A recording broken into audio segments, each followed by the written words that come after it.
بسم اللہ الرحمن الرحیم۔ رسول اللہ صلی اللہ علیہ وسلم نے رمضان کا ذکر کیا تو فرمایا کہ جب تک چاند نہ دیکھو روزہ شروع نہ کرو، اسی طرح جب تک چاند نہ دیکھ لو روزہ موقف نہ کرو، اور اگر ابر چھا جائے تو 30 دن پورے کر لو۔ نبی کریم صلی اللہ علیہ وسلم نے فرمایا مہینہ کبھی 29 راتوں کا بھی ہوتا ہے، اس لیے 29 پورے ہو جانے پر جب تک چاند نہ دیکھ لو روزہ نہ شروع کرو، اور اگر ابر ہو جائے تو 30 دن کا شمار پورا کر لو۔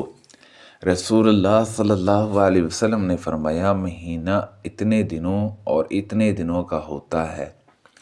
تیسری مرتبہ کہتے ہوئے آپ نے انگوٹھے کو دبا لیا۔ نبی کریم صلی اللہ علیہ وسلم نے فرمایا یا یوں ہی کہا کہ ابو القاسم صلی اللہ علیہ وسلم نے فرمایا چاند ہی دیکھ کر روزہ شروع کرو اور چاند ہی دیکھ کر روزہ موقف کرو، اور اگر ابر ہو جائے تو 30 دن پورے کر لو۔ نبی کریم صلی اللہ علیہ وسلم اپنی ازواج سے 1 مہینے تک جدا رہے، پھر 29 دن پورے ہو گئے تو صبح کے وقت یا شام کے وقت آپ صلی اللہ علیہ وسلم ان کے پاس تشریف لے گئے۔ اس پر کسی نے کہا آپ نے تو عہد کیا تھا کہ آپ 1 مہینے تک ان کے جہاں تشریف نہیں لے جائیں گے، تو ان حضرت صلی اللہ علیہ وسلم نے فرمایا کہ مہینہ 29 دن کا بھی ہوتا ہے۔ رسول اللہ صلی اللہ علیہ وسلم اپنی بیویوں سے جدا رہے تھے، آپ صلی اللہ علیہ وسلم کے پاؤں میں موچ آ گئی تھی، تو آپ صلی اللہ علیہ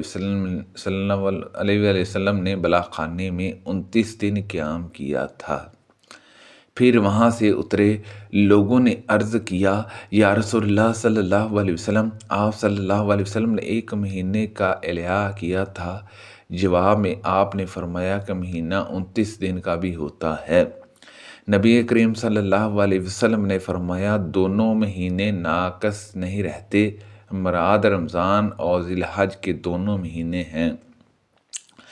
نبی کریم صلی اللہ علیہ وسلم نے فرمایا ہم ایک بے پڑھی لکھی قوم ہے، نہ لکھنا جانتی ہے نہ حساب کرنا، مہینہ یوں ہی ہے اور یوں ہی ہے۔ آپ کی مراد 1 مرتبہ 29 دونوں سے تھی اور 1 مرتبہ 30 سے۔ آپ صلی اللہ علیہ وسلم نے 10ویں انگلی سے 3 بار بتلایا۔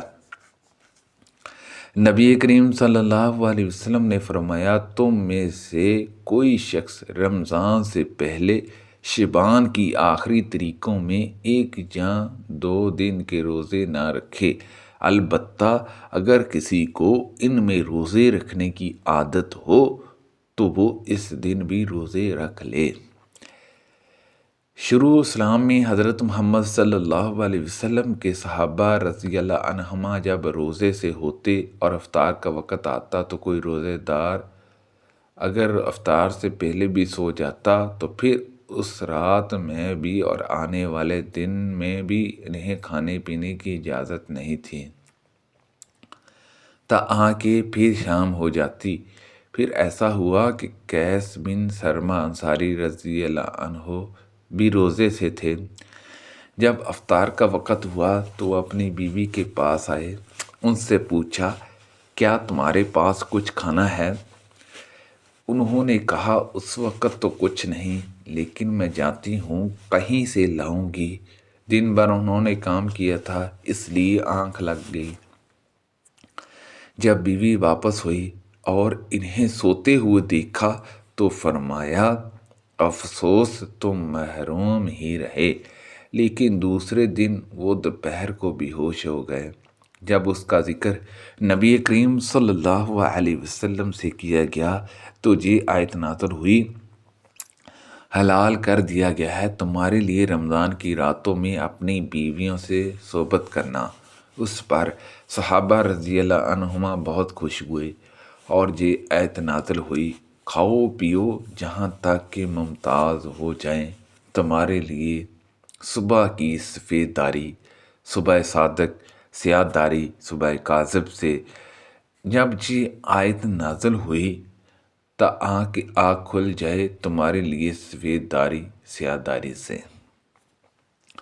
تو میں نے ایک سیاہ داغا لیا اور ایک سفید، اور دونوں کو تکیوں کے نیچے رکھ لیا، اور رات میں دیکھتا رہا مجھ پر ان کے رنگ نہ کھلے۔ جب صبح ہوئی تو میں رسول اللہ صلی اللہ علیہ وسلم کی خدمت میں حاضر ہوا اور آپ صلی اللہ علیہ وسلم سے اس کا ذکر کیا۔